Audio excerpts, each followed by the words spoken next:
I first met Bruce Gagnon 4 years ago at a statewide meeting for activists here in the state of Maine. Someone told me I should meet him because we had a lot in common. So I approached him during a break and said, "Hey, we should get together sometime." Well, he didn't seem too interested, but I persisted later on and eventually we met for coffee.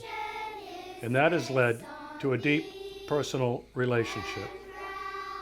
Bruce Gagnon began his activism as soon as he got out of the military. He began working with the farm workers in Florida and later went on to work in community issues around social justice. Later, he founded the Global Network. Bruce Gagnon has traveled the world. He's traveled across the United States numerous times, giving talks and interacting with people in the hopes that he could educate them about what is really happening in this country and around the world. Bruce has an ability to articulate the big picture and to connect the dots in language that anybody can understand. Bruce Gagnon organizes everything from peace walks to protests to weekly visuals at Bath Iron Works. Bruce Gagnon is a tireless activist for peace. I'm happy and proud to share his story with you.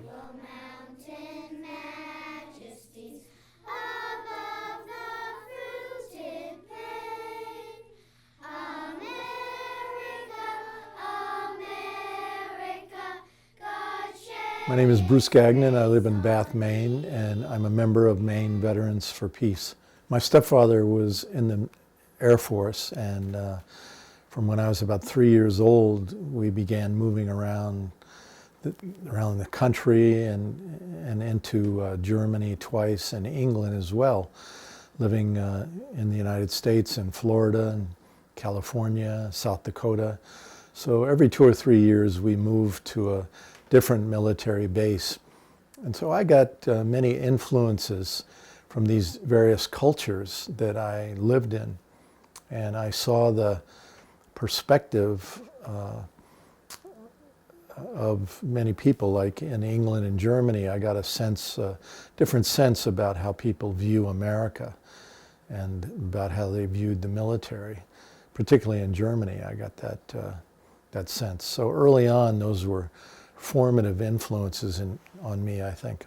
In 1968, we were living up in the panhandle of Florida, so conservative up there in Fort Walton Beach that they call it Lower Alabama. My dad was stationed at Eglin Air Force Base. And there I was a vice chair of the Okaloosa County, Florida Young Republican Club, working on the Nixon campaign. And then my senior year of high school, we moved to Northern California. And just after high school, I went to my induction physical in Oakland, California, which was really one of the most memorable anti-war experiences I ever had. They told us to get there early in the morning before the place even opened. And there was a long line of people outside. Mostly there were people that had been drafted. I had not yet received my draft notice, but I was trying to join to go into the military. And there were two people working the line that day. One was a mother who was weeping and pleading in very, very strong emotional terms, pleading with us not to join the military. Her son had been killed in Vietnam. And then behind her, there was a black man working the line. He had no face. His face was burnt and scarred. He had no nose, no ears, and he just had holes in his face. And he was saying that he had been to Vietnam and was pleading with us not to join the military. So this really was a tremendously emotional experience for me, just as I was trying to join the military. Most of these people in line were drafted. They didn't want to go in the military. And then once I got inside, I took my physical. I flunked my physical because of an old high school football injury. And so they sent me on a bus from Oakland over to the Presidio in San Francisco to see the head surgeon because I had to get a waiver to get into the military. And everybody else on this bus were seeking waivers to stay out. And I remember sitting next to this young guy that was claiming he had flat feet and couldn't go in the military. He ended up being rejected, was drafted, and then I received my waiver and was then inducted into the Air Force at that time. After my training, basic training and my job training, I was sent to Travis Air Force Base in California. That was an airlift base for the war in Vietnam. And so soldiers would come from all over the country to our base, fly to Vietnam, and when the transport planes would return, they would bring the body bags of the dead soldiers lined up on the runway just across the street from where I worked almost on a daily basis. They'd also bring the walking wounded back with them as well. And so there were a lot of protests outside our gate, and they would come around to us at our different places of work and threaten us and say, don't you dare go to these protests. We're going to have the Office of Secret Investigation, the OSI, out there taking pictures. And if anybody is caught out there, you could be court-martialed. And then we would also be talking about this in the barracks as well. And as it turned out, on my first day checking into this base at Travis Air Force Base, when I checked into what they called the orderly room, they looked down this clipboard and the guy said, "Oh my God, man, I'm sorry, we've only got one room left. I'm really sorry. Get your bags, follow me." And we walked down this long, dark hallway, last door on the left, and he kept apologizing. And I'm thinking that they're going to put me in some little broom closet with a cot. And he opens the door and we walk in, and there are anti-war posters all over the wall. And as it turns out, this was the room of one of the leading organizers in the GI resistance movement on our base. And they were keeping him isolated because they wanted to kick him out, but they didn't have enough stuff on him yet. And then they forgot about me. And so over a period of time, several nights a week, there'd be a knock on the door. And one night, white guys would come in with chairs and sit in a circle talking about the war, talking about U.S. imperialism. I'm sitting in a corner thinking, oh my God, who are these people? They must be commies or something. Another night there was a knock on the door, and there were black guys with chairs, Black Panthers from the cities, talking about racism in America, racism in the military. And again, I'm sitting in the corner. So this really was an education for me, because I essentially grew up behind the barbed wire fences on the military bases around the world. And so we would be discussing the war all the time, in the barracks at night, on the job, arguing with our bosses. When there were protests outside, that would really get us going too. And this is one reason why I'm a huge believer in protests at military bases. People often feel, I can just imagine that usually there were a small number of people outside our base, maybe 7, 8, 9, or 10, or 11, standing there with signs. And I can just imagine what they're saying to each other. Do you think it does any good? Do you think we're ever going to stop this war? Do you think any of these GIs inside are paying attention? And little did they know that they were driving the 15,000 permanently stationed people on our base to constantly be in a state of essentially conflict over this war. So you can't necessarily quantify and qualify what the presence at a military base does, but just from my own life, I know that it really helps unleash a dynamic that brings people to change, and that's really what happened to me. So within about 6 months, I determined, my chair moved into the circle after a short time, and I determined that I too was against the war, and actually asked to be let out as a conscientious objector during one of my what they called career counseling sessions. But they asked me this question: what's your family history? Do you come from a traditional peace church, Quakers, Mennonite, Church of the Brethren? And my response was no. Actually, I came from a military family. I was a young Republican for Nixon in '68. So that they turned me down, and I didn't really know enough to do anything beyond that. So I did 3.5 years of what I called hard time in the military. One of the more formative experiences for me was one day during my lunch break. I was at the base exchange looking at the book rack, and there I found the Pentagon Papers. I'd been reading about it in the newspaper, the secret government history, about the pretext to go into Vietnam, the history of how the government lied to the American people, to the Congress, to the media, setting up the whole justification for going into Vietnam. And here was this document that Daniel Ellsberg, at that time working at the Rand Corporation, he was a Marine officer, he had been to Vietnam, he had come back very skeptical about the war, and now he's helping to write this secret internal history. But his conscience was bothering him, and so he smuggled out 7,000 pages of this document at night, going to a local copy store on these old, slow copy machines, anticipating that any moment the FBI was going to crash through the door and arrest him. But he was successful in copying it, getting it to various newspapers across the country, and it was ultimately published as a book. And this book, The Pentagon Papers, really finished off any remaining illusions I had about our government. It really destroyed the remaining small fabric of so-called patriotism that I had about, for our country. And no longer did I believe any of it, any of the lies, any of the official story. And my life since then has only confirmed the truth of the Pentagon Papers and this long, sordid, ugly history of U.S. foreign policy.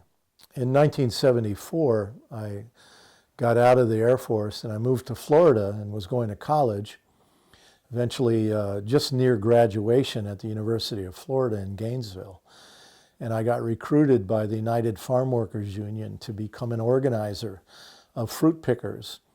And so I was sent to California for training for a month at the UFW headquarters, and then returned to Florida, where I was a field office director in Apopka and Winter Garden, Florida, organizing people who pick fruit, mostly black, Hispanic, Jamaican workers who were picking fruit in Florida. And then from there I went on to work in urban social justice issues, job training, low-income housing, public transportation, gentrification of the black community. Worked on these kind of issues for several years. And then by the end of the Carter administration, Jimmy Carter, who I voted for because he said that the arms race was a disgrace to the human race, and then when he became president, he built the huge nuclear submarine, Trident submarine base in St. Mary's, Georgia, betraying that very statement of his. And that's when I really began to give up on the Democratic Party as an institution of reform and as a so-called progressive party. But at the end of Carter administration and the beginning of Reagan administration, they were cutting back on social programs and dramatically increasing the military budget, all aimed at the former Soviet Union. And so at that time, in 1983, I went to work for the Florida Coalition for Peace and Justice, where I worked for 15 years. And in that job, because we were so close to the Space Center, just an hour away, I lived in Orlando at that time, so we were so close to Cape Canaveral Kennedy Space Center, I began paying a lot of attention to the space program. In fact, in 1983, on June 12th, June 12th, 1982. So on June 12th, 1982, there was a almost million-person march in New York City around the United Nations Special Session on Disarmament, trying to get rid of the nuclear weapons from all sides. And I didn't go to the protest, but I was watching television that day. I was watching C-SPAN, and they were covering the protest, the rally, the speakers.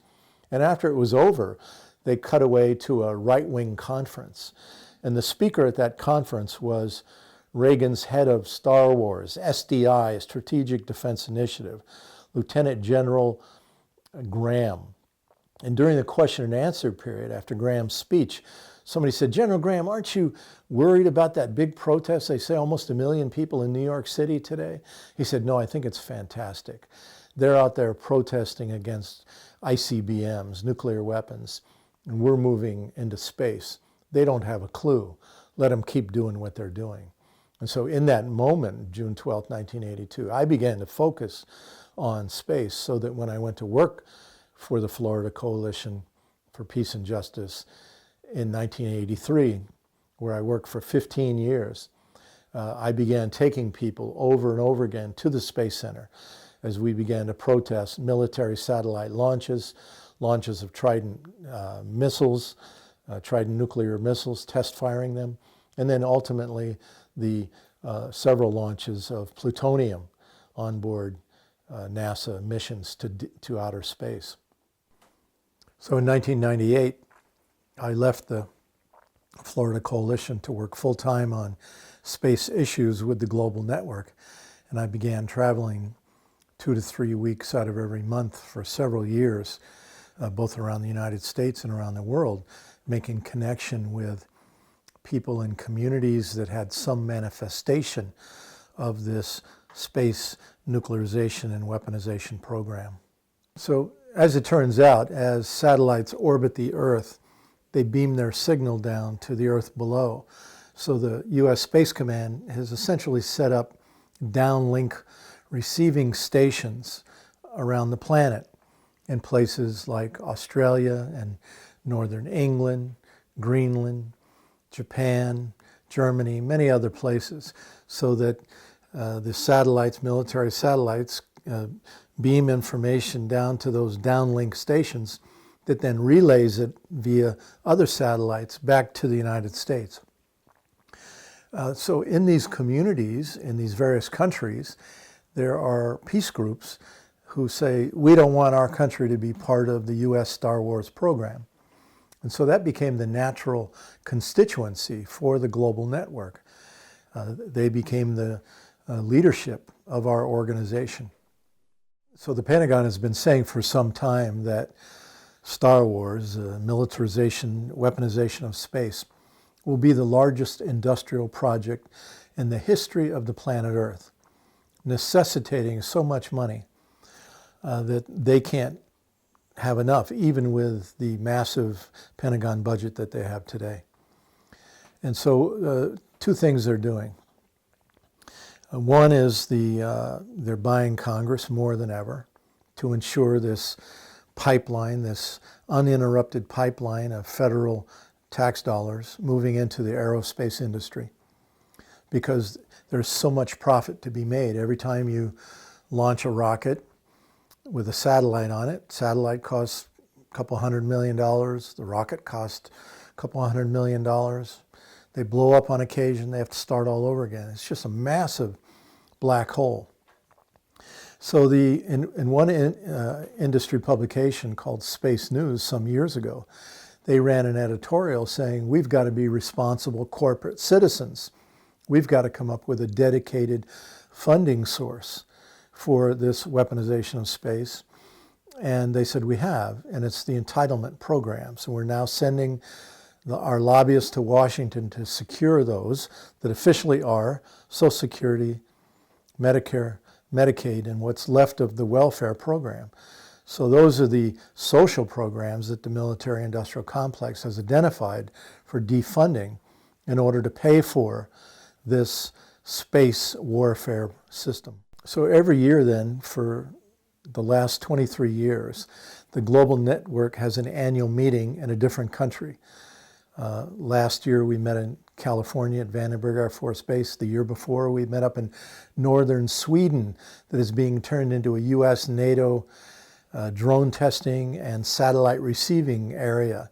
So a key part of this whole warfare infrastructure system being built up there in northern Sweden. Even Swedish people know very little about it. So we go to these places in order to shine a light on what's happening.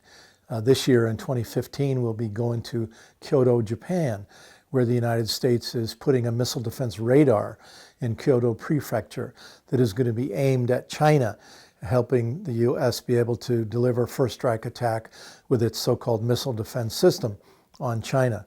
So at each of these meetings, we help share information with each other, the various leaders from various communities around the world. We begin to have a better, more cohesive picture of what's going on in the overall space infrastructure, warfare infrastructure system.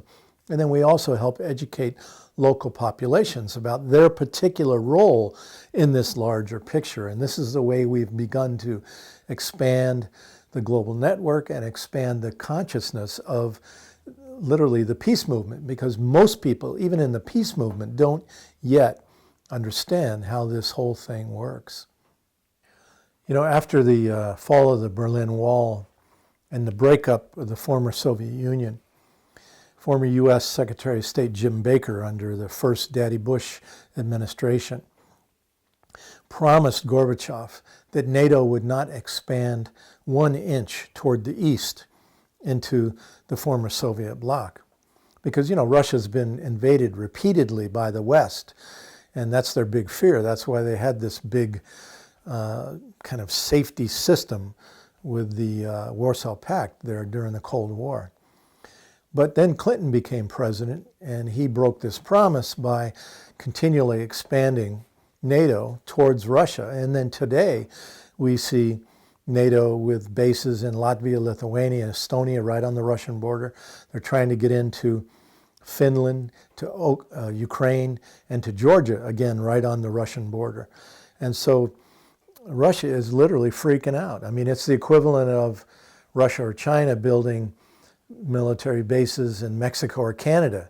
I mean, we'd go ballistic over that. But when we do it to the other side, it's okay, and the American people don't really know about it anyway. So, but this whole thing is coupled, this NATO expansion is coupled with U.S. missile defense deployments.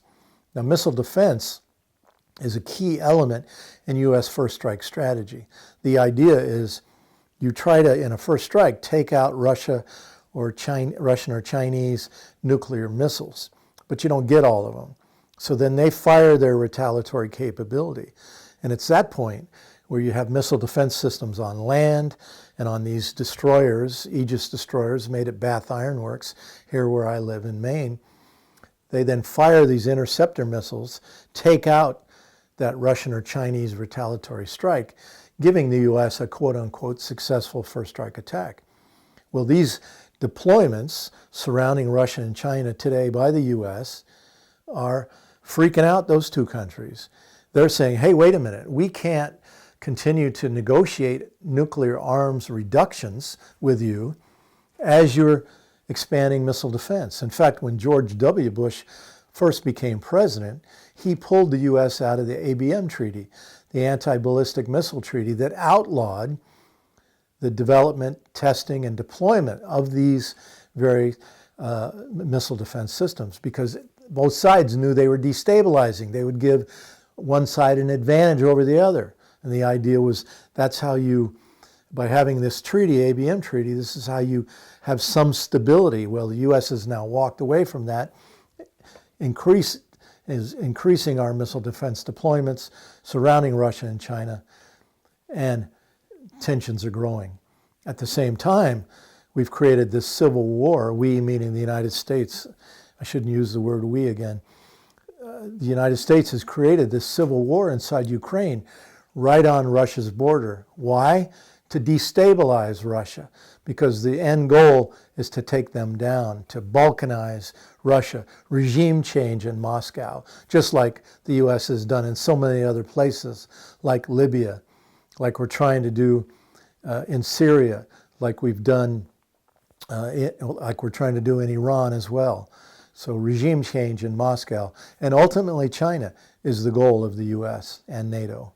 So the ultimate goal here is full spectrum dominance, full control of the global economy, and most importantly, full control of declining global resources.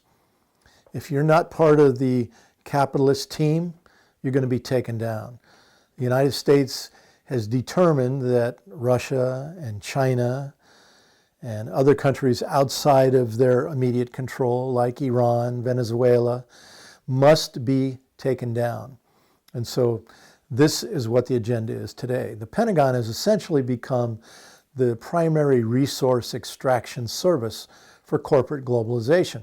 So as it turns out, Russia has the world's largest supply of natural gas and significant supplies of oil. Guess who wants to get their hands on that? Just like we did with Libya. Libya has the largest supply of oil on the African continent. So Gaddafi was taken down by US and NATO. So that's the agenda. That's what Ukraine is all about. Anybody that stands up to the US will be taken down. At the same time, because of climate change, the Arctic Ocean ice is melting. In fact, recently, our Senator Angus King from Maine went on a U.S. nuclear submarine ride along with New York Times columnist Thomas Friedman. He wrote about it in the New York Times in his column. And they were looking at the glories of possible resource extraction of oil and natural gas from the bottom of the Arctic Ocean. But what country has the largest land border with the Arctic? Well, as it turns out, it's Russia. So I would submit that a key strategy here of the U.S., of this encirclement of Russia, of this civil war in Ukraine, of this goal of balkanization of Russia, is also to get at unimpeded access at that Arctic oil and natural gas as the ice melts. You know, Russia and China and other countries have created this new organization called BRICS. Stands for Brazil, Russia, India, China, and South Africa.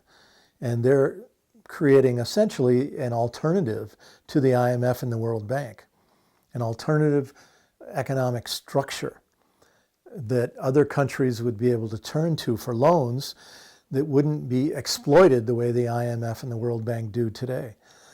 For example, today Ukraine has a new finance minister that is actually an American woman born in Chicago, very corrupt history in high finance. She was put in as head of Ukraine's finance ministry, and on the same day made a Ukrainian citizen. So as Ukraine is being hollowed out so that Monsanto can move there to do GMO farming, they want to do fracking in the eastern part of Ukraine where the civil war is happening today along Russia's border. So IMF wants control of Ukraine, and they'll do anything to get it. Well, so the BRICS and Russia and China and these other countries are starting to say, we're creating an alternative. Well, this is unacceptable to the West, to the US and the British and Brussels, the EU and NATO. They're going to do everything they can to make sure that this doesn't happen. And they're going to do everything they can to disrupt internally both Russia and China to stop this kind of alternative multipolar world rather than this unipolar US-EU world. So the real danger here is that this could eventually bleed into a larger war. What happens when the Ukraine project falls apart? What is the US and NATO going to do then? They're already sending hundreds of American military advisors into Ukraine. What happens if some of those guys get killed? Is that then a pretext to allow for US bombing of the self-defense forces in eastern Ukraine, which one would then draw Russia into the war? I believe that the United States clearly wants to draw Russia into an active shooting war. They've been claiming that Russia has invaded Ukraine. There's no evidence of that. But the goal clearly is to draw them into a war. At the same time, they're trying to do the same thing to China. First with Hong Kong, destabilization of Hong Kong. It turns out that the so-called umbrella revolution in Hong Kong is being supported by the CIA, USAID, National Endowment for Democracy, and George Soros money. So the US is funding this. A lot of the so-called leaders are sort of Wall Street types in Hong Kong. You know, these are not your normal activists. You know, so clearly the goal is to, at the same time, create destabilization inside of China and begin to disrupt that country and break that apart as well. What I do is I work locally, I work statewide, and I work nationally and internationally, really all at the same time. In my community, we have Bath Iron Works that are building these Aegis destroyers that are going to be ported throughout the Asia Pacific as part of Obama's pivot of U.S. military forces into that region. That means they're going to be going into this new Navy base on Jeju Island in South Korea that the U.S. has twisted the arm of the South Korean government. Years ago, I called the South Korean embassy in Washington to say, stop building this Navy base there. And the woman on the phone said to me, why are you calling us? Call your own government. They're twisting our arm, forcing us to build this thing. And so while the U.S. never acknowledges it, the truth of the matter is that this beautiful 500-year-old fishing and farming community is being devastated, torn apart at the bequest of the United States because they need more ports of call. They need more barracks. They need more airfields for this pivot into the Asia Pacific. So places like Jeju Island, places like Guam, Okinawa, and other such sites around the Asian Pacific are seeing a tremendous ramping up and escalation of U.S. military facilities in order to host this military encirclement that is coming to surround China in that region. I've been to Gangjeon Village 3 times, and every time I go there, I am deeply, deeply affected by the incredible spirit of the people, their connection to nature, their understanding about our relationship to nature, that we humans are part of nature, and that as we destroy nature, we literally destroy ourselves. But my last time I went there, the fence was being built around the area. The barbed wire was at that time placed along the rocks of Gurumbi. We went out on kayaks to try to get onto the rocks. We crawled under the razor wire and were arrested and taken to jail. For me, Jeju Island is, and particularly Gangjeon Village, this 500-year-old fishing and farming community, is an important symbol for the peace movement all over the world. The reason is because everything comes together here. This new growing conflict between the United States and China, and in fact Russia too, because Russia borders North Korea. It's part of that whole region as well. The environmental degradation that's going to come from this Navy base on Jeju, and the whole human rights issue as the people's movement there is suppressed, as the military boot comes down on their neck to try to stop their efforts to resist and defend their way of life. So for the peace movement all over the world, I think this fight on Jeju Island is fundamental. Also, in my own state, I organize peace walks, organize meetings, lectures, all different kind of events in order to help illuminate this issue. I'd like people in my community to see how this Bath Iron Works plays a key role in this aggressive U.S. military foreign policy. Most people, even in the peace movement in Maine, aren't that aware of where these Navy destroyers that are made in Bath actually go when they leave our community. They really don't think about it. They don't want to think about it. And so I'm continually trying to help make those links, connect those dots so that people begin to understand how our community plays a key role in this aggressive U.S. Military policy. Over the years, we've organized several peace walks through Maine, and the goal is really to bring these issues to the people of the state, to get the people in our state to begin to see how our economy is becoming corrupted. It's becoming addicted to military production, to military spending, like so many other communities across the country, because it's really the only investment dollars anymore that are available to local communities from the national government. And so you have the Democrats, the Republicans together on their bended knees begging for more funds from the Pentagon because they know it's the only game in town. So we're trying to create consciousness, debate, and movement in our state with these walks to help people really come alive around this issue. Because in order to pay for all of these systems, these military systems, the U.S. has to keep cutting social progress. They have to cut education. They have to cut health care. They have to cut mental health programs, roads and bridges, sewer and water systems. I just read recently that New Jersey has just voted to privatize their water system, ostensibly because the state and local communities don't have the money to repair them anymore. So now they're going to sell them to investors who are going to rip them off and control people's water and make more money on it, more profit. So these are the kind of things that we're seeing happen because of this full concentration of control on our tax dollars by the military, excuse me, by the military-industrial complex. So what's really at stake today is freedom and democracy, all the things that I was as a young boy, growing up on the military bases behind the barbed wire fences, educated in the schools on these Air Force bases, all these things that were inculcated into my consciousness that I was, believed in as a young patriotic American. But now I've learned, of course, that they're all lies.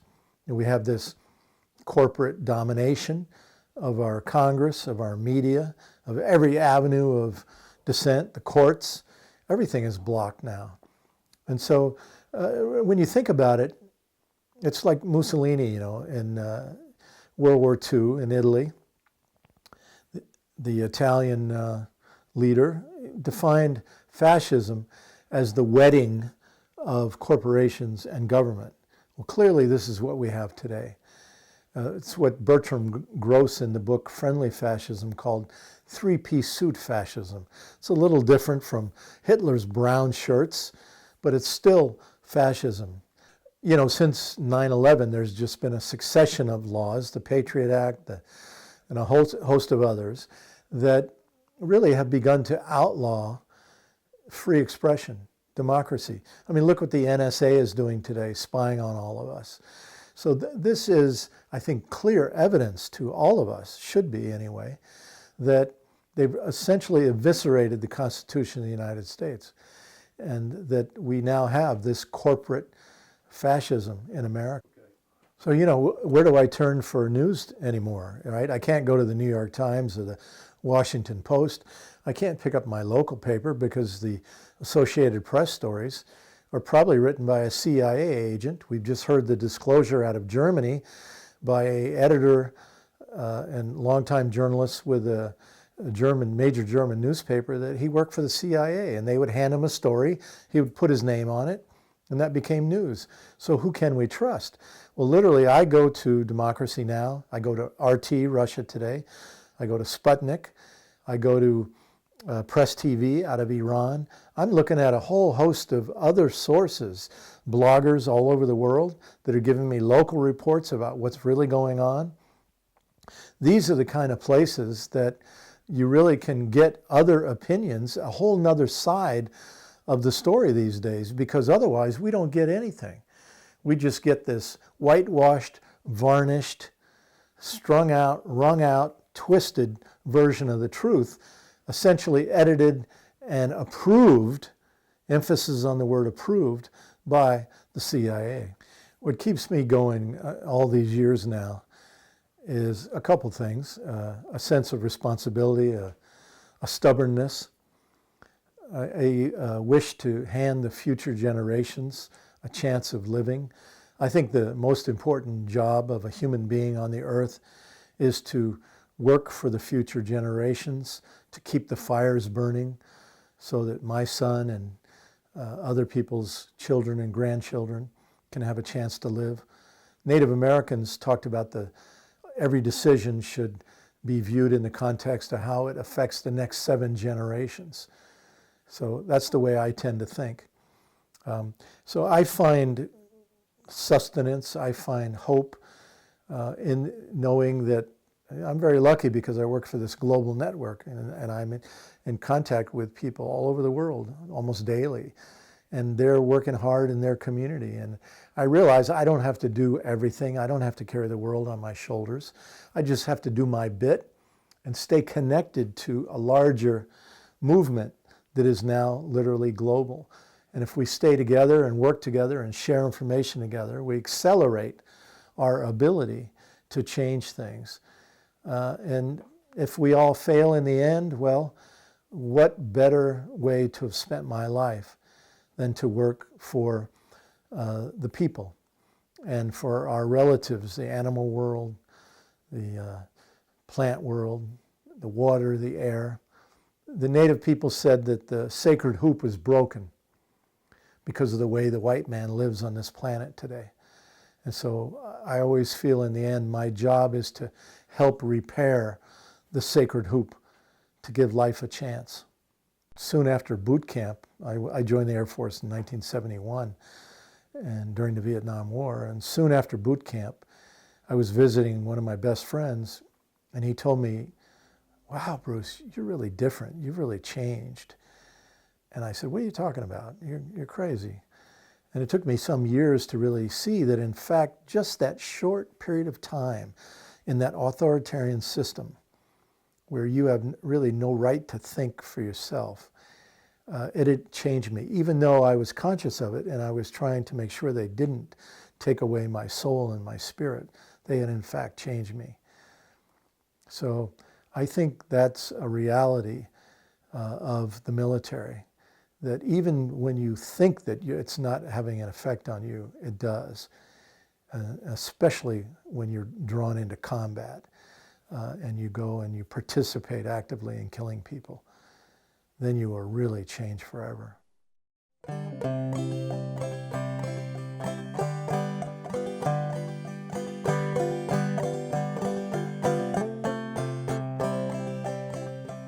I can't walk in your boots, I don't know what you've been through, but I once had boots like yours, raised the flag, marched off the war. Had ribbons on my chest, proud soldier, once the best.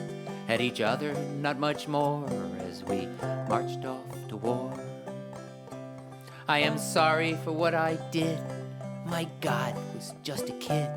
Mapped the targets, bombs away, death, destruction every day. Can't count the numbers killed, but I know I always will. Carry pain inside for the thousands that have died. I can't walk in your boots, I don't know what you've been through, but I once had boots like yours, raised the flag, marched off to war. Had ribbons on my chest, proud soldier, once the best. Had each other, not much more, as we marched off to war. Now you've come home from war, different than before. Broken body, tortured mind, can't leave the past behind.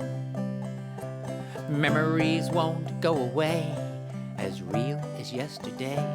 Shattered nerves, nightmares, and more. Can't escape from war. I can't walk in your boots, I don't know what you've been through, but I once had boots like yours, raised the flag, marched off to war.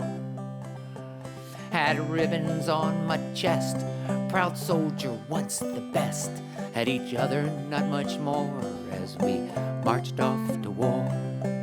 Over years I have found you and I are bound, different ages, different war, yet together evermore. I will stand by your side, hold you up, it's safe to cry. You are not alone, young soldier. Welcome home.